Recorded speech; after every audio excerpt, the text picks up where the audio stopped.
What up, what up, what up? I hope I'm live. I think I am. Got my Man Up Challenge going on. I got the 30-day Man Up Challenge. I'll be putting it on the site. I'll be putting it on my YouTube. I'll put it on Facebook, and I'll be putting it on Instagram. It's going to be a 30-day challenge for all the men.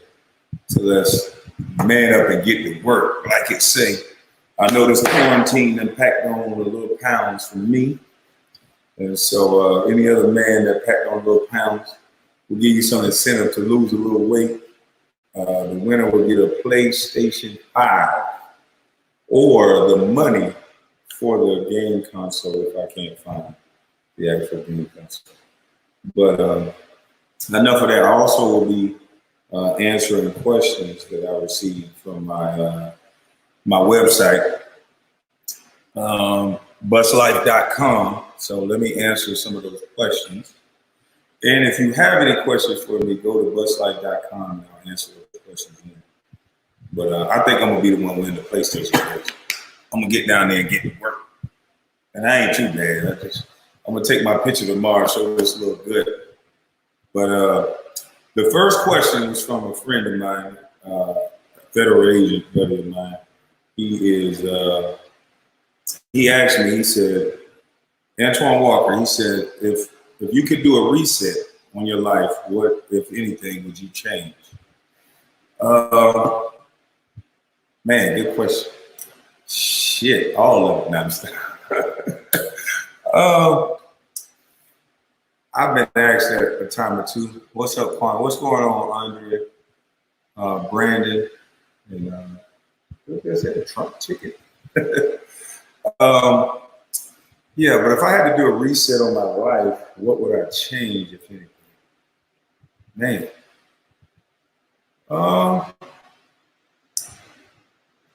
I couldn't say, well, I guess I could say I could change it, but I think I would continue pursuing my education and continue learning skills. Like now, I'm learning a lot of things, how to work and fix things with my hands and things of that nature. But a lot of times I focus, and a lot of athletes do the same thing. We focus so much energy on being successful that when you're done playing, life kind of passes you by because you don't do things yourself. You don't go do the deals with the banks. You don't go meet the people that you should be meeting that's moving and shaking in everyday life. So if I had to do anything different, I would, one, continue my education, not so much as just getting a degree, but just continuing my education in a field that would help me transition easier to life after basketball. Because trust me, life after basketball is different. You don't get an MRI the same day or 30 minutes after you hurt yourself. You got to sit in the line like everybody else. That's a lot of hard truths that you learn. So if I had to do something different, that's what I would do different. I would continue my education and I would keep learning as many skills as I could. So question number 2, that was on my email, would be from Patricia Perry. And if I butcher somebody's name, y'all forgive me, but I'm not educated. So. Always been a fan of your resilience and perseverance. Chat about the importance of education, even if your dream is to be a sports star. I think the importance of education is so that you can have options. I was signed, sealed, and delivered to go to the University of Florida. I was going to be the first the first male in my family. Definitely my immediate family who was going to go to college and graduate from college. A lot of my brothers, no knock on them, they went to prison and they fell to the system and things of that nature. So education is very important, and that's why I alluded to it. Not so much in the sense of, like I said, I'm not so caught up in the degree thing because a lot of people now have animosity that they went out and worked so hard to get a degree that now they're going to be paying for it the rest of their life.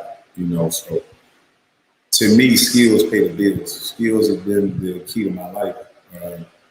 As you can see, I got a couple of things. I got to finish my office, but all the things that I got in life came through skill. A lot of my brothers, some of my brothers now who went to prison and came home, they're successful now because they learned the skill. They learned the skill in jail, but they learned the skill. So skills are important, and education is definitely important. But don't let that be, to me, don't let it be the driving force. It's always, you should be a seeker of knowledge, and that those things will educate you. If you're seeking knowledge, if you're seeking, if you're reading and you're always trying to learn something new, you don't have to necessarily go out and get the degree, but you definitely want to keep brushing up on your mind, because that's what's going to keep you abreast of everything that's going on. So let me go to question number. Let's see. We got. Oh man, I'm not even trying to say this. Oh, you requested an interview. Okay, I can't say this.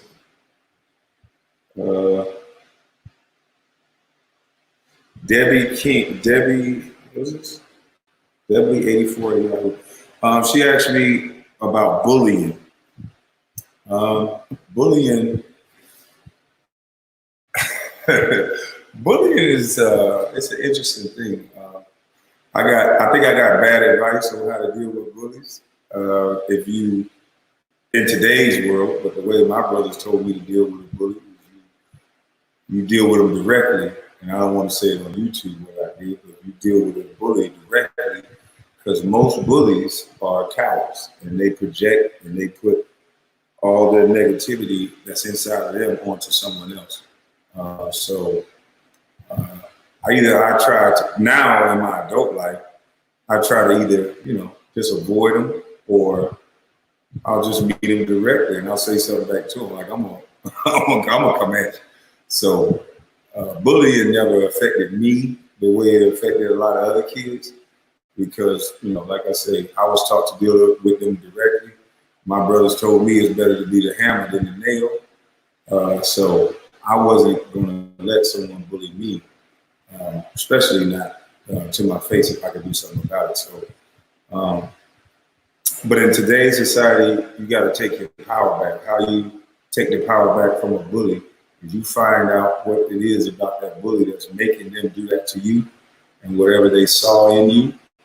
And if you can't, try to talk them out of it, at some point you're gonna have to stand up to the bullies. Bullying, there's gonna always be bullies. It's all about the way you deal with it and the way you handle it. So me, I prefer that the person handle the bully directly, because that's the only way to get them to stop bullying. Let's see. Lee Hopkins. I enjoy getting to catch up with you through your social media. I love your positive attitude and overall outlook on life. Stay well. Send me an email or message if you're in Brunswick. Congratulations. Oh, okay, that's another question. Thanks, bro. Lee Hopkins, I appreciate it. My cousin, Dominique Jamal Davis, I think this is a prank question. He talk about stupid, smart people. My cousin say the weirdest stuff. I guess stupid, smart people are all the people that talk about their degrees all the time. I don't know. DJ, I really don't know how to answer this question. They talk about stupid, smart people. So I'm going to think that you trolling me. So I'm not going to answer that. And so, so that concludes all of the questions that I was asked. Just Jamie, hey, how you doing, Jamie? How to deal with family members that feel like you owe them because you are related. Shit. I got to sip my drink on that one. Hold up.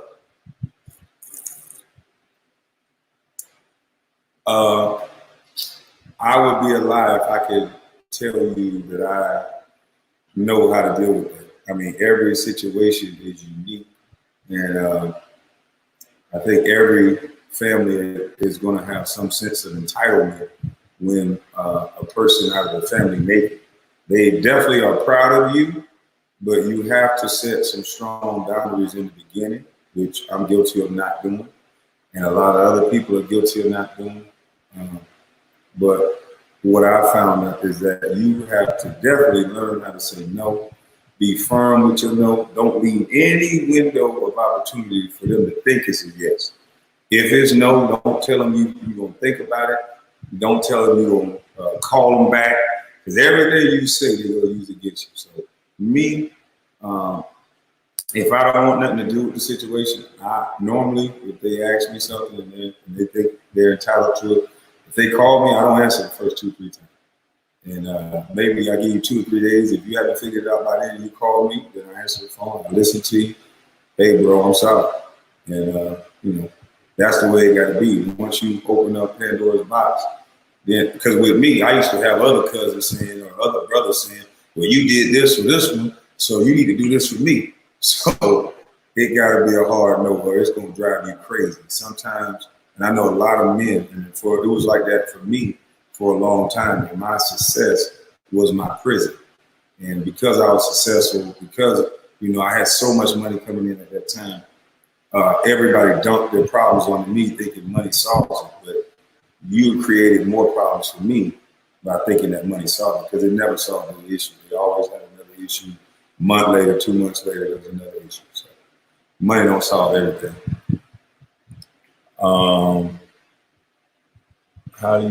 What do you say? How do I feel about Black Lives Matter? I won't answer that question from you because you don't have your face up there. So I'm kind of nervous talking to people that don't have their face up there.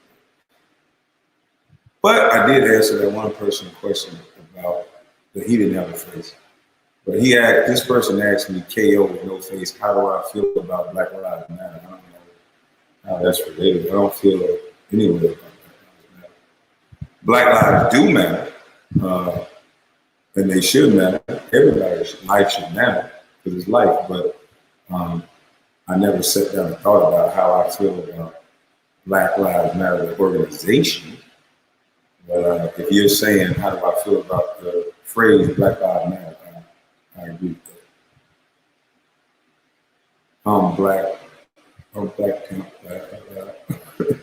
Joseph Jones, what's up, homie?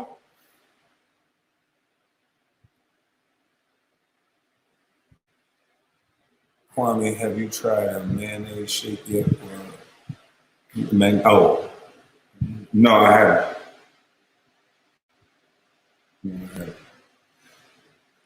But excuse me. But I'm definitely excited about this new challenge.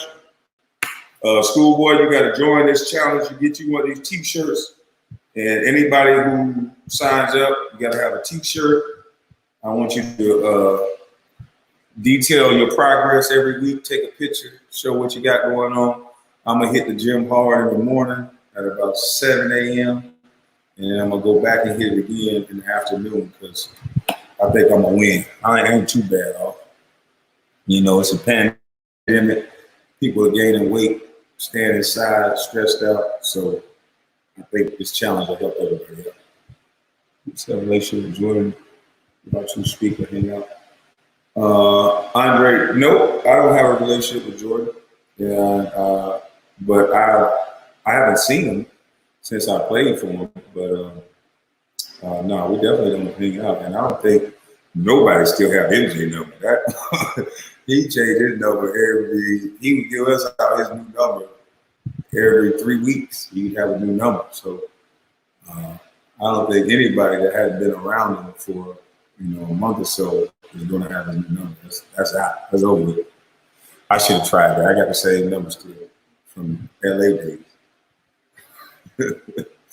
But yeah, this is my office. I'm trying to get this thing set up. I've been going for a year. You can see behind me, I got a few of my little pictures up, but I got to get some more of them going. I got my key to the city up there. Got my inductee to the Hall of Fame. I got my head cut off. So let me see what else. Are you a fan of credit card again or debit card free and cash on? No, I don't carry no goddamn cash.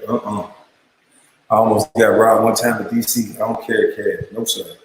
You rob me, you can have the wallet. I'm gonna throw it on the ground or run. You got it. It ain't nothing in it. How do you sign up and order a T-shirt? I put it on Facebook, but let me go to my little. I'm gonna put it up again. Matter of fact, I'll send it straight to you, sweetheart. But how you sign up?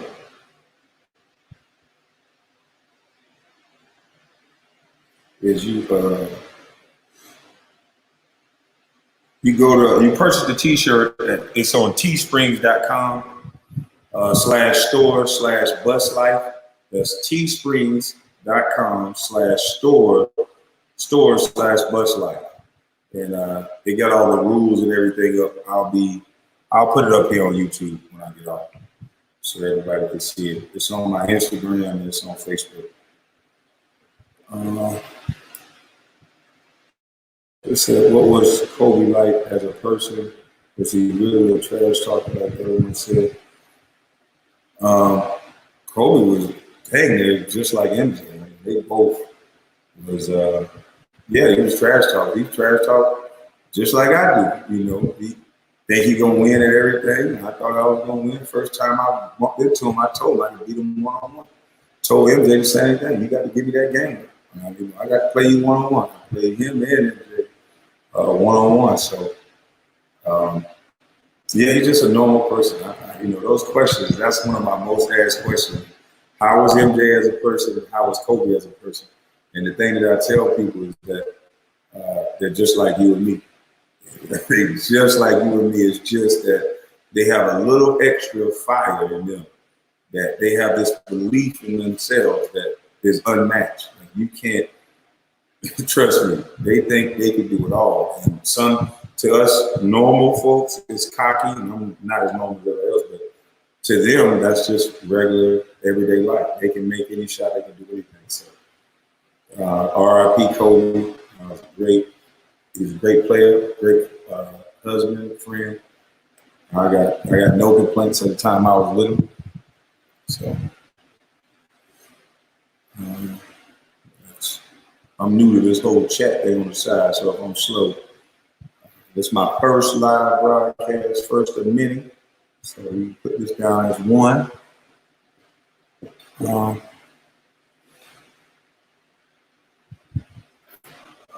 Okay, I think that's all the questions that people have for me, but I'll be going live with different topics. I will be getting a mic because I don't know about this audio, but if y'all bear with me, then we can get this thing going and I can answer all you guys' questions. And like I said, I'm going to start talking about some of the stuff that I see in the news and some of the confusion that's going on in the news. Because to me, I think we should be focusing on a little more, some of the positive, what little that we have right now, but definitely shouldn't be divided. When it's a fight, when it was a fight in my house, I could just get in a fight with one of my older brothers. But if it's go time and it's on and somebody else is coming to aggress one of us, then we all get it. And right now with this virus and all the police brutality and all the things that are going on, we don't have time for beef with each other. We don't have time for distractions. We don't have time for all the stuff that some of us are doing. So hopefully I can speak on that. But I think I'm going to end this live because I got my daughter and I'm got her asleep finally. So I'm kind of beat. So I'm going to get ready for my workout tomorrow morning at 7 or 8. But I'll be posting some of my workout. And I definitely, you guys get to see this fat gut tomorrow so we can see the progress we're going to do from day one, from week 1 to week 4. And we see what I can transform this whole 38-year-old body to. It don't look like how it used to look on Slam Magazine or the magazine network. But I think it's still pretty good for almost 5. So I hope you guys are having a blessed, positive, safe night. Let me see if anybody else says something. How do you handle all the NBA groupies? 3 at a time. No, I'm just shit. How do you handle the NBA groupies? Well, back in my day, it was a little fun to have all the groupies, so to speak. It wasn't so much of the stuff that's going on now with the relationship between men and women. It seems like there's a thin line right now that you could do. So if I was playing right now, I wouldn't have groupies. If I was a guy playing in today's NBA, the gig is up, the jig is up. You already know what time it is. You know what these people want. You better find you, if you got a big appetite, find you one or two that understand what's going on, and you rock out. But that's played out, having all these different women and all that other stuff. That's played out. That's just my opinion. But if you want the groupies and all that, just be prepared for what comes with groupies and all that you get with groupies. It ain't gonna be just sex. I can say that. But there's groupies everywhere. There's hospital groupies. There's the PE teachers got groupies. Football coaches got groupies. The mailman got groupies. I mean, to think that NBA players are the only people that have groupies, that's crazy. But not that you said that, but we do get a bad stereotype. Man. Trust me, port workers got groupies.